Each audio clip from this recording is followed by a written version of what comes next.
நீங்க ஆரம்ப காலங்கள்ல எங்களுக்கு மர்ம தேசமா இருக்கட்டும், ரமணி மிஸ்ஸஸ் ரமணியா இருக்கட்டும், ஸோ இதெல்லாம் நீங்க தான் ப்ரொடியூஸ் பண்ணிருக்கீங்க. ஃபுல்லா நீங்க நின்று வேலை பார்த்துருக்கீங்க. ஸோ அந்த எக்ஸ்பீரியன்ஸ்லாம் எப்படி மேம் ஆக்சுவலா? ரொம்ப நல்லா இருந்தது. இருந்தாலும் எனக்குள்ள அந்த ஏக்கம் இருந்துட்டே இருக்கும். அது இல்ல, நான் நான் எனக்கு அந்த கேமரா முன்னாடி நிக்கணும்னு ஆசையா இருந்துட்டே இருக்கும். ஆனா அத வந்து எனக்கு ஸோ எல்லாருக்குமே தெரியும் கைலாசம் சார் வந்து அவருடைய விஷயங்கள்லாம் இப்போ பார்த்தாலும் வந்து இவர் எப்படி இதெல்லாம் அப்பயே வந்து பண்ணியிருக்காரு அப்படின்ற ஒரு விஷயம் வந்து எங்களுக்கு வந்து வருது. ஸோ அவர் இருந்திருந்தாருன்னா இந்நேரம் என்னென்ன விஷயங்கள் மேம் பண்ணியிருப்பாரு? யங்ஸ்டர்ஸ் ரொம்ப ப்ரொக்ரெசிவா திங்க் பண்ணக்கூடிய விஷயங்கள், ப்ரொக்ரெசிவான சிந்தனைகளோட இருக்கக்கூடிய நிகழ்வுகள் யூத்னு மட்டும் இல்லாம. ஸோ நீங்க இப்போ வந்து ஆக்டிங் பண்ணிட்டு இருக்கீங்க. இதை வந்து கைலாசம் சார் இருந்தாருன்னா அதை எப்படி பார்த்துருப்பாரு ஆக்சுவலா? நானும் இமேஜின் பண்ணிக்குவேன் இருந்து ரொம்ப ஹாப்பியா இருக்கிற மாதிரியும் நாங்கள் ரோல் பத்தி டிஸ்கஸ் பண்ற மாதிரி அப்படி ஒரு ஃபிளாஷ் தாட்ஸ் வந்துட்டு போகும் மைண்ட்ல. அதாவது கிரியேட்டிவிட்டியில அவரை மிஞ்சிட முடியாது, எதுக்கு கேட்கணும் வம்பு, அவங்க வேணாம்னு சொல்லிட்டு அப்படிதான் நம்ம வளர்க்கப்பட்டிருக்கோம், வளர்ந்துருக்கோம். அதனால அவங்க இல்லை அப்படின்ற பொழுது அதை நான் ஒரு பாசிட்டிவா சொல்லலை. ஆனா பிடிச்சதை நிறைய வருஷங்கள் பண்ணாம இருந்துட்டோமே, இவ்வளோ பிடிக்குதே, அது ஏன் பண்ணாமல் இருந்தோம் அப்படின்னா நான் காரணம் என்ன சொல்வேன்னா, எனக்குள்ள அந்த குரல் தான். நான் போகிற அந்த ஆட்டோ ஜேர்னி எனக்கு இன்றைக்கும் மறக்க முடியாது. மைண்ட் அவ்வளோ சந்தோஷம் வந்து என்னோட கதையை எனாக்ட் பண்ண போகிறோம் அப்படின்றது தான் ப்ரைமரியாக இருந்துச்சு. நான் நடிக்க போகிறேன் அதில் ஒரு ரோல் அப்படின்றது பயமாக தான் இருந்தது. அது எப்படி இருந்துச்சு மேம்? அது ஃபர்ஸ்ட் ஃப்ரேம், ஃபர்ஸ்ட் ஆக்ஷன் கட்டுன்னு சொல்லும் போது அந்த டைம் உங்களுக்கு ரொம்ப நல்லா இருந்துச்சு. எனக்கு வந்து நான் ஒரு பெரிய நடிகையாக உணர்ந்தேன். அது வந்து எனக்கு கொஞ்சம் ரொம்ப திமிரா பட்டுது.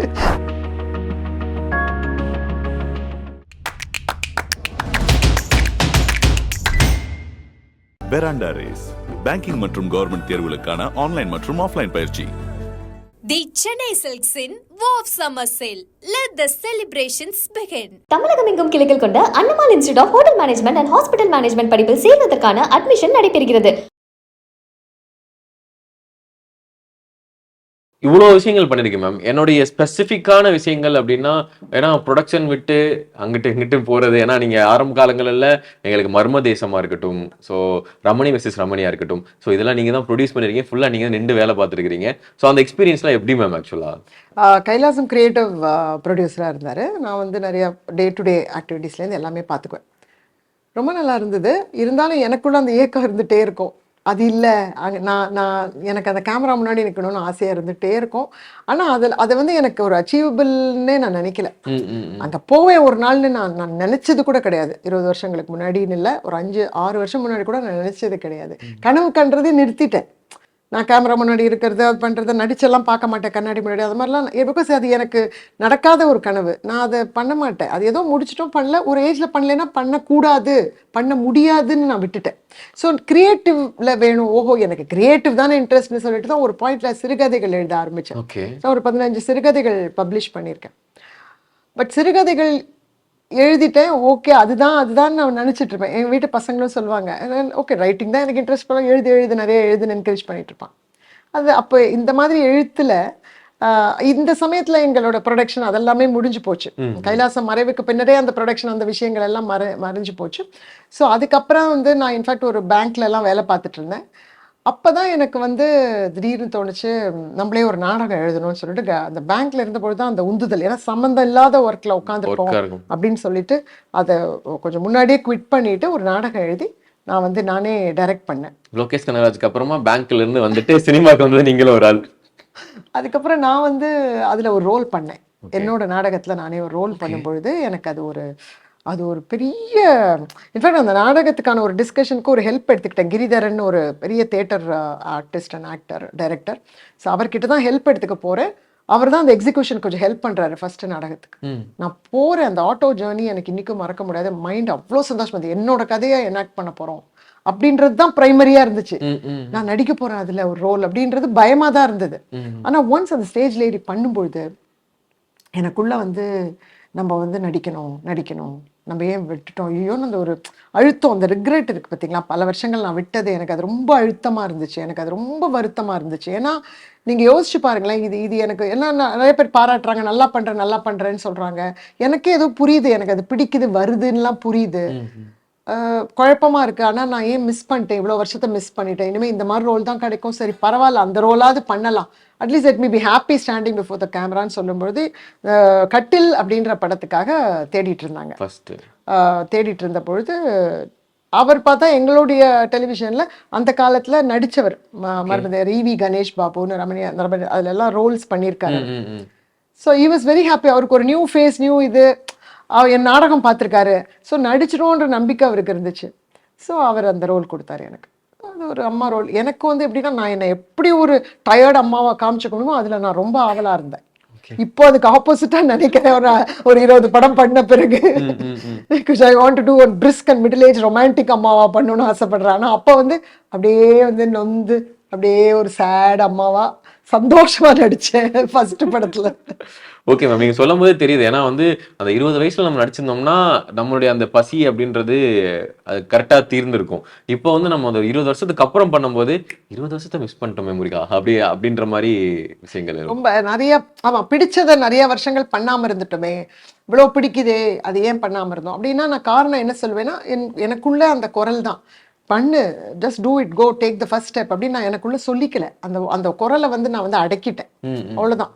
அதுக்கப்புறமா அந்த குரல் எனக்கே நான் எழுப்ப ஆரம்பிச்ச பொழுது, எனக்கு கேட்க ஆரம்பிச்ச பொழுது அதுக்கான ஃபர்ஸ்ட் ஸ்டெப்பை நான் எடுத்து வச்சேன் கட்டில் மூலமா. ஸோ நிறைய பேருக்கு வெளியே கட்டில் அப்படின்ற திரைப்படம் தெரியாம இருக்கலாம். இருந்தாலும் எனக்கு அந்த முதலடியை எடுத்து கொடுத்து இன்னைக்கு என்ன நடிக்க அடையாளம் காமிச்சிருக்கிறது. அது எப்படி இருந்துச்சு மேம்? அது ஃபர்ஸ்ட் ஃப்ரேம், ஃபர்ஸ்ட் ஆக்ஷன் கட்டுன்னு சொல்லும் போது அந்த டைம் உங்களுக்கு எப்படி ரொம்ப நல்லா இருந்துச்சு. எனக்கு வந்து நான் ஒரு பெரிய நடிகையா உணர்ந்தேன். அது வந்து எனக்கு கொஞ்சம் ரொம்ப திமிரா பட்டுது. ரொம்ப இதோடயே லாஸ்டா கூட ஆயிடும், அடுத்த படம் வருமானு கூட தெரியாது. பட் நான் வந்து எங்க அம்மா நினைச்சுக்கிட்டேன். அப்ப எங்க அம்மா கிடையாது. ஸோ நான் எங்க அம்மா நினைச்சேன். ஏன்னே தெரியல, நான் ஒரு எமோஷனும் எங்க அம்மா எப்படி பண்ணியிருப்பாங்கன்னு நினைச்சு நான் அதனால அப்படி எங்க அம்மா மாதிரி பண்ணேனான்னு கூட தெரியாது. அந்த உணர்வு மைண்ட்ல இருந்தது எனக்கு. ஸோ எனக்கு அந்த ஃபீலிங் பிடிச்சது. என்ன, நான் எங்க அம்மாவா ஃபீல் பண்றது, எங்க அம்மா நடக்கிறது, எங்க அம்மா மனசுல நினைக்கிறது. ஸோ அந்த உணர்வு எனக்கு ரொம்ப, அந்த கட்டில் படம் பூரா நான் அப்படிதான் நினைச்சேன். ஓகே. ஸோ எனக்கு என்னுடைய பங்கு அந்த படத்துல ரொம்ப பிடிச்சிருந்தது. Okay ma'am. ஸோ எல்லாருக்குமே தெரியும் கைலாசம் சார் வந்து இந்நேரம் அவருடைய அந்த கிரியேட்டிவிட்டி வந்து ஒரு ஃபார்வர்டாக திங்க் பண்ணக்கூடிய ஒரு ஆள் அவர். ஸோ இன்ன வரைக்கும் அவருடைய விஷயங்கள்லாம் இப்போ பார்த்தாலும் வந்து இவர் எப்படி இதெல்லாம் அப்பயே வந்து பண்ணியிருக்காரு அப்படின்ற ஒரு விஷயம் வந்து எங்களுக்கு வந்து வருது. ஸோ அவர் இருந்திருந்தாருன்னா இந்நேரம் என்னென்ன விஷயங்கள் மேம் பண்ணியிருப்பாரு? இல்லை, டெலிவிஷன்லேயே வந்து அவர் வந்து இந்த தினசரி சோப்பு இருக்குல்ல, டெய்லி சோப்பு, அதுக்கு பதிலாக தினசரி ரொம்ப ரொம்ப யங்ஸ்டர்ஸ் ரொம்ப ப்ரோக்ரெசிவாக திங்க் பண்ணக்கூடிய விஷயங்கள். இன்ஃபேக்ட் அதில் ஒர்க் பண்ணணும்னு நினைச்சாரு. நிறைய யங்ஸ்டர்ஸ் நிறைய ப்ரோக்ராம்ஸில் ஒர்க் பண்ணணும்னு நினைச்சாரு. ஒர்க் பண்ணி அவங்க மூலமாகவே கிரியேட் பண்ணணும் பல விதமான விஷயங்களை நினைச்சாரு.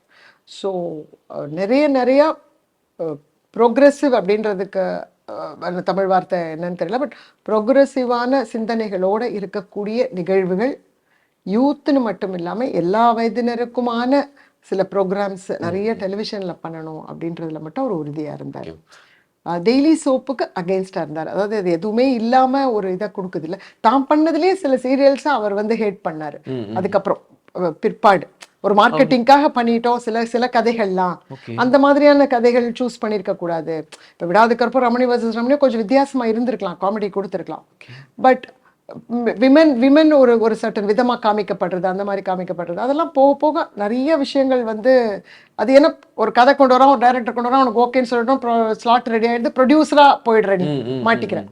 பட் நீ பயங்கர கிரியேட்டிவ் ப்ரொடியூசராக இருக்கும்போது நீ கதைகளில் சில விஷயங்களை தேர்ந்தெடுக்க இன்னைக்கு டேட்ல திடீர்னு நான் யாரை எங்க மீட் பண்ணாலும் இப்போ இங்க உங்க ப்ரொடியூசர் கூட புதிய தலைமுறை கைலாசம்ன்ற ஒரு விஷயம் தெரிஞ்சிருக்கு. பிகாஸ் அங்க இருந்தபோது அவர் அவ்வளோ விஷயங்கள் ட்ரை பண்ணியிருக்காரு. அவ்வளோ பேர் அவரோட ஒர்க் பண்ணியிருக்காங்க. எங்களுக்கு அது நியூஸாக இருக்கும், நான் ஒர்க் பண்ணியிருந்தேன். அவர் அங்கே ஒர்க் பண்ணதே 3 வருஷ காலம்தான். நிறைய புதுமையா ட்ரை பண்ணியிருக்காரு. மெயினா நான் சொன்ன இந்த மாதிரியான கருத்துக்கள், அதாவது ஒரு ஆக்டிவிசம், ஒரு சோஷியல் ஆக்டிவிஸ்டா என்னெல்லாம் யோசிப்பீங்க. Okay okay. பிளஸ் ப்ரோக்ரெசிவான விஷயங்கள். Okay okay. அவர் வந்து விட்டுட்டு போன அவர் இதெல்லாம் பண்ணணும் இருந்தாரு, அதை நான் வந்து அடுத்து பண்றதுக்கு வாய்ப்பு இருக்கு, இந்த மாதிரி ஏதாவது இருக்குதா மேம்? ஏதாவது வெப் சீரிஸா இருக்கலாம், எது வேணா இருக்கலாம். இல்ல, அந்த மாதிரி வாய்ப்பு இல்லை. ஏன்னா அவர் வந்து இந்த போபால் கேஸ் ட்ராஜடி ரிலேட்டடா போபால் டு டெல்லி வந்து நடந்து போய் கேமரா எடுத்துட்டு போயிட்டு அந்த பீப்புள் போறாங்க பிரைம் மினிஸ்டர்கிட்ட மனு கொடுக்க. அவங்களோட he went along with them. That happen in 2009 நினைக்கிறேன், 9 or 10 கூட போய்ட்டு அந்த ஃபில்ம் எடுத்தார். So that film was finished after his passing away. அவர் ஃப்ரெண்ட்ஸ் எடிட்டர்ஸோட ஹெல்ப்போட that film was finished. So அது ஸ்டில் வந்து சில ஃபெஸ்டிவல்ஸ்க்குலாம் அனுப்பப்பட்டது, அந்த மாதிரி சில இடங்களில் காமிக்கப்பட்டது. அந்த மாதிரி ரொம்ப வெல் மேட் ஃபில்ம். அவர் சில டாக்குமெண்ட்ரிஸ் பண்ணியிருக்காரு. Basically is a film maker basically. So அவ்வளோதான், அதுதான். பட் அவருடைய பிரின்சிபல்ஸ் அவர் எதுக்காக வாழ நினைச்சார் அதெல்லாம் எங்களுக்குள்ள அந்த இம்பாக்ட் இருக்கு. அவரால் நாங்கள் சில பர்சனாலிட்டி சில மாறி இருக்கோம் நாங்களாம். Me and children have changed a lot because of his thinking. நிறைய இன்ஃப்ளூயன்ஸ் பண்ணியிருக்கு எங்களை. ஸோ அவ்வளோதான், அது போதும். அதுதான் எங்கள் மைண்டில் இருக்கு. ஸோ அதால் நாங்கள் ஒரு பாத்தில் நாங்கள் ஒரு மூமெண்ட்டில் we are just moving on. Okay. So நான் நிறைய சேஞ்ச் ஆயிருக்கேன், நான் நிறைய கற்றுட்டு இருக்கேன் என்னோட சில்ட்ரன் மூலமாக. ஸோ பிகாஸ் பா ரஞ்சித் ஃபிலிம்ஸ்லாம் நான் நடிக்கும்பொழுது, அவர் மாமனில் நடிக்கும்பொழுது அவரோட கதைகள்லாம் நான் நிறைய படிச்சுட்டு எனக்கு ரொம்ப அந்த ரோல் பண்ணுறது நான் ரொம்ப விருப்பப்பட்டு பண்ணியிருக்கேன். ஈவன் நட்சத்திரம் நகர்கிறதுல அந்த ஒரு அப்பர் காஸ்ட் உமன் வந்து அந்த மாதிரி பிஹேவ் பண்ணுறா அப்படின்னு நீங்கள் பார்த்தீங்கன்னா எனக்கு அதை நான் ரொம்ப ரொம்ப அண்டர்ஸ்டாண்டிங்கோட எனக்கு ரொம்ப அது ஆழமாக அதை நடிக்கிறது எனக்கு பிடிச்சிருந்துச்சு. எவ்வளோ கேர்ள்ஸ் அண்ட் பாய்ஸ் வந்து கனெக்ட் பண்ணாங்க தெரியுமா? எங்கள் வீட்டில் அதான் நடந்தது. எனக்கு எங்க அத்தை இப்படி தான் நடந்துக்கிட்டாங்க என்கிட்ட, எங்கள் அம்மா இப்படி தான் பயங்கரம் எங்கள் அம்மா அப்படின்னு சொல்லி ஆல்மோஸ்ட் கண்ணில் தண்ணி அவங்களுக்கு. There had been suicides because of the parents are very strict. ஜாதி விஷயமோ இல்லாட்டா லவ் விஷயம் ஒத்துக்காம எல்லாமே நடந்தோம். அந்த லவ் அவங்களுக்கு பிடிக்காது, ஒரே ஜாதியில இருந்துட்டாலும் சில சமயம் அதுக்காக பசங்க கிட்ட ரொம்ப ப்ரௌடா நடந்தவங்க இருக்காங்க. இன்ன வரைக்கும் யாருக்கும் தெரியல லவ் பிரச்சனையா ஜாதி பிரச்சனையானே தெரிய மாட்டேங்குது உங்களுக்கு. அது ரெண்டும் ஒண்ணுக்குள்ள ஒண்ணுதான், அது டவுட்டே இல்ல. பாரஞ்சித் சார் இயக்கி இருக்க நட்சத்திரம் நகர்கிறது படமா இருக்கட்டும், இந்த பக்கம் பார்த்தா மாரி செல்வராஜ் அவர்களுடைய மாமன்னனா இருக்கட்டும், ஸோ இந்த படங்கள்ல வந்து ஒரு மெயின் லீடா நீங்க பண்ணியிருக்கிறீங்க. ஸோ இதெல்லாம் பார்க்கும்போது எங்களுக்கு வந்து இன்னமும் பாரஞ்சித் சாரா இருக்கட்டும், மாரி செல்வராஜ் சாரா இருக்கட்டும், அவரை பத்தி சாதி ரீதியான படங்கள் தான் அதிகமா எடுத்துக்கிட்டு இருக்கிறாங்க. இது ஏன் இப்படி பண்றாங்க அப்படின்ற மாதிரி நிறைய விஷயங்கள் பேசுறாங்க. ஸோ அதை பத்தி நீங்க என்ன நினைக்கிறீங்க? ஆக்சுவலா நீங்க நடிச்சிருக்கீங்க, அதனால கேட்கறேன். நான் ஒன்று சொல்றேனே, இவங்களுடைய கருத்துக்கள் இவங்களுடைய பேச்சுக்கள் எல்லாம் எனக்கு முன்னாடியே என்னோட சில்ட்ரன்லாம் கேட்டிருக்காங்க, அவங்களுடைய ரைட்டிங்ஸ்லாம் படிச்சிருக்காங்க. அவங்க அதை பற்றிலாம் டிபேட் பண்ணியிருக்காங்க வீட்டில். நட்சத்திரம் நகர்கிறதுல ஒரு டிபேட் பண்ணி தான் அந்த கதை போகும், அப்படி போகும். நான் சொல்லுவேன், வீட்டில் இருக்கிற பசங்க டிபேட் பண்ணுறாங்கன்னு நினச்சிட்டு அந்த கதையை பாருங்கள், அவங்களுக்கு இன்ட்ரெஸ்ட் வரும். ஏன்னா அதுவாக பேசிட்டே இருக்காங்க போர் அப்படின்னு சொல்லி நான் கேள்விப்பட்டிருக்கேன். ஆனால் உங்கள் வீட்டு பசங்க பேசுகிறாங்கன்னு நினச்சிட்டு கணத்தில் கை வச்சுட்டு கேளுங்க, என்ன பேசுகிறாங்கன்னு புரிஞ்சுக்கிட்டேன். ஸோ இந்த மாதிரி என்னோட வீட்டு பசங்கள் அவங்க நண்பர்கள் பேசுகிறத நான் கேட்டுக்கிட்டு நிறையா புரிஞ்சுக்கிட்டு நானும் இவங்க என்ன சொல்கிறாங்கன்றதை ஃபாலோ பண்ண ஆரம்பிக்கும்பொழுது நான் நிறைய விஷயங்கள் வந்து நம்ம நினச்சிக்குவோம், நம்ம ஈக்குவலாக பண்ணுறோம் நடந்துக்கிறோம்லாம் நினச்சிக்குவோம். ஆனால் நான் நிறைய ரிக்ரெட் பண்ணியிருக்கேன், பண்ண சில தப்புகளை நான் உணர்ந்திருக்கேன். கூட எனக்கு கார் ஓட்டுநருக்கு வந்து வேற சீட்டில் டிக்கெட் வாங்கி கொடுத்துட்டு நான் ஏரோவில் வாங்கிடலாம் நான் படம் பார்த்ததை நினச்சிலாம் நான் ரொம்ப அவமானமாக ஃபீல் பண்ணியிருக்கேன். இதெல்லாம் நான் உணர்ந்துட்டேன். இதை நான் சொல்கிறது ரொம்ப வருஷங்களுக்கு முன்னாடியே நான் உணர்ந்துட்டேன். பட் ரொம்ப வருஷம் இல்லை, ஒரு 10 வருஷத்துக்குள்ளே தான், 10 வருஷம் தான். பட் அந்த மாதிரி அது ஒரு சின்ன மேட்டர் இருக்கலாம். ஆனால் அந்த மாதிரி நிறைய ஏகப்பட்டது இருக்கு. யாராவது அவங்களுடைய இதுக்காக அவர் குரல் கொடுக்குறாரு. ஆனா அதை நான் கேட்கும்போது நிறைய தெளிவு எனக்கு கிடைக்குது. ஸோ எனக்கு அவங்களுடைய பேச்சுக்களும் எழுத்துக்களும் எனக்கு ரொம்ப பிடிக்கும். நான் அதை வந்து ரொம்ப ஃபாலோ பண்ணுறேன். அவங்க ஃபில்ம் மேக்கராக இருக்கிறது எனக்கு ரொம்ப மகிழ்ச்சியாக இருக்குது. பிகாஸ் அந்த கேரக்டர்ஸ்க்கு நான் குரல் கொடுக்க முடியுன்றது எனக்கு அந்த ஒரு பெரிய ஒரு நல்ல நிறைவான விஷயமா இருக்கு. Okay ma'am. ஸோ நீங்கள் இப்போ வந்து ஆக்டிங் பண்ணிட்டு இருக்கீங்க. இதை வந்து கைலாசம் சார் இருந்தாருன்னா அதை எப்படி பார்த்துருப்பாரு ஆக்சுவலாக? ஒன்று வந்து அவரை நான் ரொம்ப பெருசாக இங்கே வச்சு பார்ப்பேன். ஸோ நிறைய விஷயங்கள், ஏன்னா அவரே கிரியேட்டிவ் டைரக்டராக இருந்திருக்காரு, director, film maker, every thing. So டெஃபினட்டாக பயமாக தான் இருக்கும். நம்ம வந்து ஒரு குறுகி தான் ஃபீல் பண்ணுவோம். எனக்கு நான் ஏதாவது நடித்தா கூட நல்லா நடிச்சிட்டேன், இப்போ வந்து அப்படியே பெருமையாக ஒரு இன்டர்வியூ கொடுக்குற அளவுக்கு நான் அந்த மாதிரி என் தோலை நிமிர்த்தி நான் உட்கார வேணான்றது எனக்கு தெரியல, ஒரு டவுட்டாக தான் இருக்குது. அதனாலயே அடுத்த ஸ்டெப்பை நம்ம எடுக்க மாட்டோம். நம்ம ஓகே சாரி நம்ம நல்லா பண்ணுறோம், நல்லா போகிறோம் அப்படின்ற ஃபீலிங் நமக்கு வந்தாதான் நம்ம அடுத்தடுத்து போவோம். ஆமாம், கரெக்ட், குட்னு. அதனால அந்த ஒரு ஃபியர் உண்டு எனக்கு. அதாவது கிரியேட்டிவிட்டியில் அவரை மிஞ்சிட முடியாது, அவர் பக்கத்தில் நம்ம சூப்பராக பண்ணுறோமான்ற ஃபீலிங்கோடு நான் இருப்பேனான்னு எனக்கு தெரியாது. அவர் என்ன சொல்லியிருப்பாருன்னு தெரியாது. அவர் இருந்து தான் நான் நடிச்சிருக்கவே மாட்டேனோ கூட எனக்கு ஒரு டவுட் வருது. I not sure. It's not that he would not have encouraged or அந்த மாதிரியும் எனக்கு சொல்ல தெரியல. ஆனால் நான் என் குரலை எழுப்பியிருக்க மாட்டேன், அதை அடக்கியிருப்பேனோ. பிகாஸ் நான் அப்படி தான் வளர்ந்துருக்கேன். எப்போதுமே நம்ம ஒரு கூட இருக்கிற ஆணோ ஒருத்தரை சார்ந்து அவங்க என்ன சொல்லுவாங்க, அவங்க ஓகே சொல்லுவாங்களா, இல்லை எதுக்கு கேட்கணும் வம்பு, அவங்க வேணாம்னு சொல்லிட்டு அப்படி தான் நம்ம வளர்ந்துருக்கோம். அதுதான். ஸோ அதனால் அவங்க இல்லை அப்படின்ற பொழுது அதை நான் ஒரு பாசிட்டிவாக சொல்லலை. ஆனால் என்னை அறியாமல் நான் வந்து முன்னிறுத்துக்கிறதுக்கு போயிட்டே இருக்கேன், அவ்வளோதான், அந்த மாதிரி. ஸோ நானும் இமேஜின் பண்ணிக்குவேன் இருந்து ரொம்ப ஹாப்பியாக இருக்கிற மாதிரியும் நாங்கள் ரோல் பற்றி டிஸ்கஸ் பண்ணுற மாதிரி அப்படி ஒரு ஃப்ளாஷ் தாட்ஸ் வந்துட்டு போகும் மைண்டில். ஸோ ஸோ உண்மையாக சொல்லணும்னு பார்த்தா நான் நடிச்சிருக்க மாட்டேன்றது தான் உண்மை ஆக்சுவலாக. ஸோ அதிகமாக நாங்களும் இன்னமும் வந்து பாலச்சந்தர் சாருடைய படங்கள்லாம் பார்த்து இப்போ இருக்க ஜென்ரேஷனை பார்த்து எப்படி இந்த மனுஷன் அப்பயே இந்த மாதிரி படங்கள்லாம் பண்ணாரு அப்படின்ற மாதிரிலாம் வியந்திருக்கும். ஸோ நீங்கள் வந்து 20 வயசுல நான் வந்து நடிக்கணும்னு ஆசைப்பட்டிருக்கீங்க. அதுக்கப்புறமா வந்து இந்த மாதிரி ஒரு சினிமா பேக்ரவுண்ட் உள்ள ஒரு குடும்பத்துல தான் வருவோன்னு முன்னாடி எதிர்பார்த்தீங்களா? அது கிட்டத்தட்ட அது ஒரு அப்பாக்கும் அவருக்குமான ஒரு பால்ய சிநேகிதம் உண்டு. அப்பாக்கு ரைட்டிங்லாம் இன்ட்ரெஸ்ட் இருக்குன்னு சொன்னேன் இல்லையா? ஆமாமா. 12 வயசுல திண்ணை நாடகம் போட்ட பொழுது 2 பேரும் சேர்ந்து தான் போட்டிருக்காங்க. அப்பா கதை எழுத, அப்பா கர்டன் பிடிக்க, அவரு வந்து மாமனார் வந்து டைரக்ட் பண்ணி நடிச்சு அது மாதிரிலாம் பண்ணியிருக்காரு. ஸோ அதுக்குள்ள ஒரு இது இருந்திருக்கு அவங்களுக்குள்ள. ஸோ அது அந்த நட்பு அப்பப்போ தொடர்ந்துட்டே இருக்கணும். அப்பா சான்ஸ் கேட்கறதுக்காக சென்னை வந்துட்டார். முதல்ல அவரோட ஆஃபீஸில் தான் போய் நிற்பார், அவரோட வீட்டில் தான் போய் நிற்பார். ஸோ இப்படி இருக்கும்பொழுது தான் இந்த கனெக்ஷன் உருவாச்சு. அப்படியே அவங்க வீட்டில் கல்யாணத்துக்கு பார்க்க எனக்கு பார்க்க அந்த திருமணம் நடந்தது. ஆனால் எனக்கு அதில் என்னன்னா சுயநலமாக நமக்கு இந்த ஃபீல்டில் இன்ட்ரெஸ்ட் இருக்கு, எனக்கு அந்த அக்கௌண்டன்சியை தூக்கி போட்டுருணுன்ற ஒரு எண்ணம். ஸோ அதனால நான் வந்து நம்ம நிறைய ஒர்க் பண்ணலாம் கிரியேட்டிவிட்டியில் அப்படின்ற ஆசையும் எனக்கு இருந்தது. ஸோ நம்ம அதில் அந்த அந்த அந்த ஒரு எண்ணமும் இருந்தது. ஸோ ஒரு கிரியேட்டிவாக ஒரு ஃபில்ம் மேக்கரா, ஒரு டாக்குமெண்ட்ரி ஃபில்ம் மேக்கரா ஒரு பர்சன் எனக்கு அது பிடிச்சிருந்தது பார்ட்னரா. ஸோ அப்படிதான் அது தொடர்ந்து அந்த விஷயங்கள் நடந்தது. Okay ma'am. இதுக்கு முன்னாடி பார்த்த இன்டர்வியூல என்ன சொல்லியிருந்தீங்கன்னா, எனக்கு இந்த படம் ரொம்ப ரிலேட்டா இருக்கு அப்படின்னு சொன்னீங்க. அதுவும் இல்லாம அப்பாவும் வந்து நடிகர், இந்த மாதிரி விஷயங்கள்லாம் சொன்னீங்க. அவரு என்ன மாதிரி விஷயங்கள்லாம் பண்ணியிருக்காரு அப்பா? அவ்வளோ இன்ட்ரெஸ்ட் அவருக்கு சினிமானா? ஆமாம், அவருக்கு ரொம்ப இன்ட்ரெஸ்ட். 12 வயசுல நான் சொன்னேன்ல, என் மாமனாரும் அவரும் ஆரம்பிச்சாங்க. அதுக்கப்புறம் அவர் வந்து சின்ன சின்ன படத்துல சில ரோல்ஸ் பண்ணியிருக்காரு. அது வந்து சிவாஜி எம்ஜிஆர்லாம் இருந்த காலத்துல கிட்டத்தட்ட அவங்க சாயல்ல கூட இருப்பார் அவர். ஆனா அது அது பெண்களுக்கு இருக்கிற மாதிரியே சினிமா பண்ணக்கூடாதுன்னு சொல்லிட்டு சீக்கிரம் கல்யாணம் பண்ணி வச்சுடுறது, அந்த மாதிரி விஷயங்கள் எல்லாம் இருந்தது. அவர் ரயில்வேல வேலை பார்த்துட்டு இருந்தார். ரயில்வே வேலை வாங்கி கொடுத்து கல்யாணமும் பண்ணி வச்சுட்டாங்க. அவர் ஸ்டேஷன் மாஸ்டரா வேலை பார்த்துருக்காரு. ஸோ எனக்கு வந்து ஸ்டேஷன்லலாம் இருந்து அப்பா டிக்கெட் அடிச்சு கொடுக்கும்போது நானும் கூட எடுத்து பண்ணியிருந்தெல்லாம் பண்ணியிருக்கேன் நிறையா. ஸோ ரயில்வே ஸ்டேஷன் நினைவுகள் வந்து எனக்கு நிறையா உண்டு. ஸோ அதுதான் எங்கள் அப்பாவோட பேக்ரவுண்டு. எழுதிட்டே இருப்பார், சினிமாவுக்கு அலைஞ்சிக்கிட்டே இருப்பார். அதனால நிறைய கோவங்கள் இருக்கும் அவருக்குள்ள. நம்ம சக்ஸஸ் ஆகலையே ஒரு நடிகன், அதாவது ஒரு பீரியட் வரைக்கும் என்ன பண்ணுறாங்க, நானும் அதே தப்பா பண்ணியிருக்கேன். நம்ம இளமையாக இருக்கும்போது இப்படி இருக்கும்போது எங்கே இருக்கும்போது ஹீரோவாக கனவு கண்டு ஹீரோ அந்த அந்த இளமையை தாண்டி கொஞ்சம் மிடில் ஏஜுக்கு போகும்போது அது முடியாது போல இருக்குன்னு மூட்டை கட்டி வச்சிருக்கிறதுல கோவங்கள் அதிகமாகிடுது. பண்ணல ஏன்னா வாய்ப்புன்றது வந்து யாராவது ஒருத்தர் எடுத்து உனக்கு கொடுக்க வேண்டியிருக்கு, அதை நீயா போய் கிரியேட் பண்ணிக்க முடியறதில்ல. ஸோ அது வந்து கோவமா மாறும்போது அவர் ரொம்ப அந்த ஒரு அப்செட்டும் கோவமும் கலந்து ஒரு பர்சனாக தான் ஒரு விதத்தில் இருந்தார். என்னை என்கரேஜ் பண்ணலாம் அப்படின்னு அவர் நினச்சா கூட, ஆனால் அவருக்குள்ள அந்த ஏக்கம் ஆதங்கம் இருக்குது பாருங்க, பண்ணலையேன்றது அதோட வெளிப்பாடு நான் நிறையா பார்ப்பேன். ஸோ என்னாலேயே ரொம்ப ஷேர் பண்ண முடியாது என்னோட மகிழ்ச்சி அவரோட. பிகாஸ் அவருக்குள்ள அந்த ஏக்கம் ரொம்ப ஸ்ட்ராங்காக இருந்தது. ஏன்னா அவருக்கு அவ்வளோ டீப்பாக ஆசை இருந்திருக்கு அவருக்கு.